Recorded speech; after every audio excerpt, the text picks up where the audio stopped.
Hello friends, मी doctor Pritam Sulakhe from Nucleus IVF Wakad. आज आपण एक आता इंटरेस्टिंग केस डिस्कस करूया। माझ्याकडे एक वर्षभरापूर्वी एक पेशंट आली होती।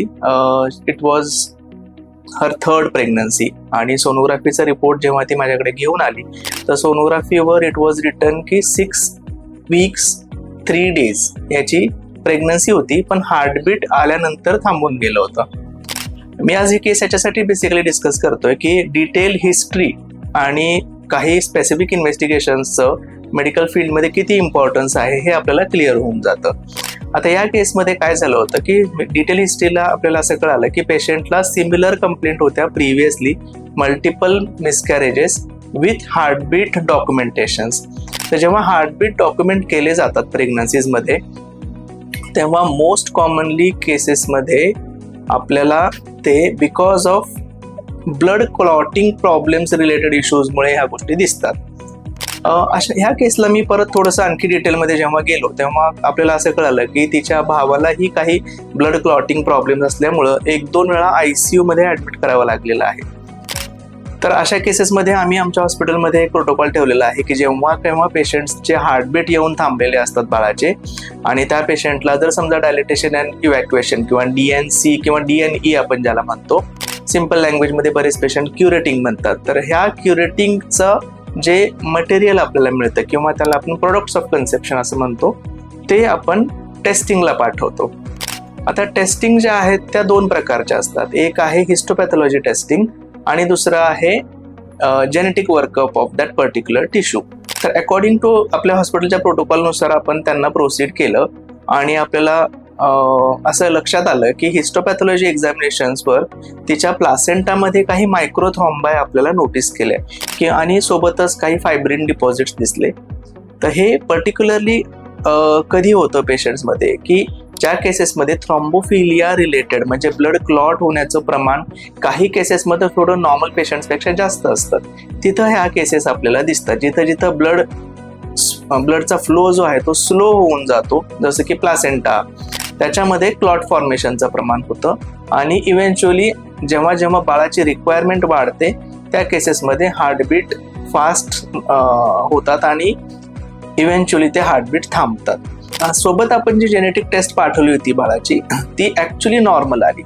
याचा अर्थ असा होता की बाळ तर जेनेटिकली नॉर्मल आहे तरी पण प्रेग्नन्सी राहत नाहीये।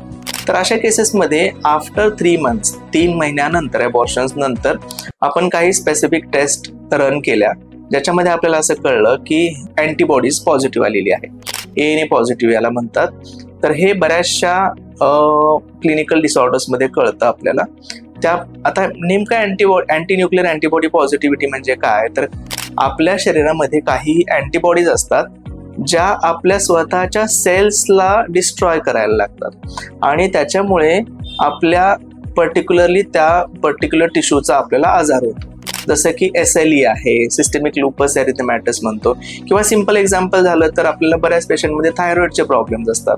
तर थायरॉइड ग्लँड्सच्या विरुद्ध जेव्हा आपल्या शरीरामध्ये अँटीबॉडीज तयार होतात किंवा डायबिटीसच्या पेशंटमध्ये ज्या आपल्या इन्सुलिन तयार करणाऱ्या सेल्स असतात त्यांच्या विरुद्ध अँटीबॉडीज आपल्या शरीरात तयार होतात, त्या अँटीबॉडीजमुळे त्या पर्टिक्युलर सेल्स डिस्ट्रॉय होतात आणि पुढचे प्रॉब्लेम्स आपल्याला होतात।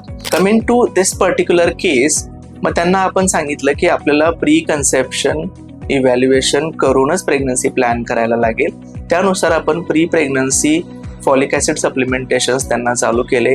रुमॅटॉलॉजिस्टचं ओपिनियन घेतलं की कुठले मेडिसिन्स आपल्याला स्पेसिफिकली काही चालू करायला लागतील का, अकॉर्डिंगली आपण यामध्ये पुढे गेलो। मल्टीडिसिप्लिनरी अप्रोच हा इम्पॉर्टंट ठरतो, फक्त गायनेकॉलॉजिस्ट ऑब्स्टेट्रिशियन इन्व्हॉल्व्ह होऊन चालत नाही, मल्टिपल फिजिशियन्स रुमॅटॉलॉजिस्ट यांना इन्व्हॉल्व्ह करायला लागतं आपल्याला। विदिन नेक्स्ट 6 months पेशंट्स आपल्याकडे प्रेग्नन्सी पॉझिटिव्हिटी घेऊन आले पेशंट्स। मग अशा केसेसमध्ये सर्वात महत्त्वाचं काम आपण जे केलं ते आपण त्यांना रिअश्युअर केलं की काही हरकत नाही आहे, बऱ्याचशा पेशंट्सला अर्ली जर हे डिटेक्ट झालेलं असेल प्रॉपर केअरने या गोष्टी आपल्याला पुढे व्यवस्थित घेऊन जाऊ शकतात। मात्र काही स्पेसिफिक गोष्टी याच्यामध्ये आपल्याला चालू करायला लागतात, औषधं स्पेसिफिक चालू करायला लागतात, तर ते हे डिस्कशन पेशंटसोबत आपण केलं। रुटीन फॉलोअप्सपेक्षा अशा केसेसमध्ये आपण फ्रिक्वेन्सी ऑफ फॉलोअप थोडा वाढवतो. इन्स्टेड ऑफ 1 मंथ फॉलोअप या केसेसला आपण एव्हरी 15 डेज फॉलोअपला बोलवतो. ओके, आणि अशा केसेसमध्ये जेव्हा काही मेडिसिन्स घेण्याची वेळ येते ते या स्पेसिफिक पेशंटला आम्ही आधी सांगून ठेवलेलं होतं की देर आर सम मेडिसिन, जे रक्त पातळ करण्याची काही औषधं असतात ती आपल्याला थ्रू आउट प्रेग्नन्सी घ्यायला लागू शकतात. तर अशा पेशंट्सला आपल्याला काही स्पेसिफिक औषधं रक्त पातळ करण्यासाठी घ्यावी लागतात. तर त्याच्यामध्ये एक टॅबलेटचं नाव आहे जे नेहमी आपण ऐकतो, इकोस्प्रिन किंवा ॲस्पिरिन चालू करायला लागते. आणि दुसरं असतं लो मॉलिक्युलर वेट हिपॅरिन, जे आपल्याला डेली बेसिसवर इंजेक्शन्सच्या फॉर्ममध्ये घ्यायला लागतो. बऱ्याचदा पेशंट घाबरतात की सर डेली इंजेक्शन घ्यायचे म्हटल्यावर आमच्या शरीरावर काही त्याचा परिणाम होणार नाही का? तर युजली त्याचा काही जास्त मोठा परिणाम नसतो. इनिशियली थोडंसं आपल्याला प्लेटलेट्सकडे लक्ष द्यायला लागतं, परंतु एकदा ते औषध सूट झालं की मग पुढे इश्यूज जनरली येत नाहीत पेशंट्समध्ये. परंतु या केसेसमध्ये आपण नेहमी त्यांना एक्सप्लेन करून ठेवतो की पुढे जाऊन जसं जसं प्रेग्नन्सी पुढे वाढेल तसं तसं बाळामध्ये हार्ट ब्लॉक होण्याचे प्रमाण किंवा त्यांच्यामध्ये प्रीमॅच्युअर डिलिव्हरीचे प्रमाण, इक्लाम्शिया ज्याला आपण म्हणतो, blood pressure development in pregnancy, हे याचं प्रमाण थोडंसं वाढण्याचे चान्सेस यांच्यामध्ये जास्त असतात. त्यामुळं ती काळजी आपण डेफिनेटली घेण्यासाठी पेशंटला एक्सप्लेन करतो. तर अशाच एका पेशंटची स्टोरी आपण त्यांच्याच तोंडून ऐकूया इमिडिएटली द नेक्स्ट व्हिडिओमध्ये. थँक्यू.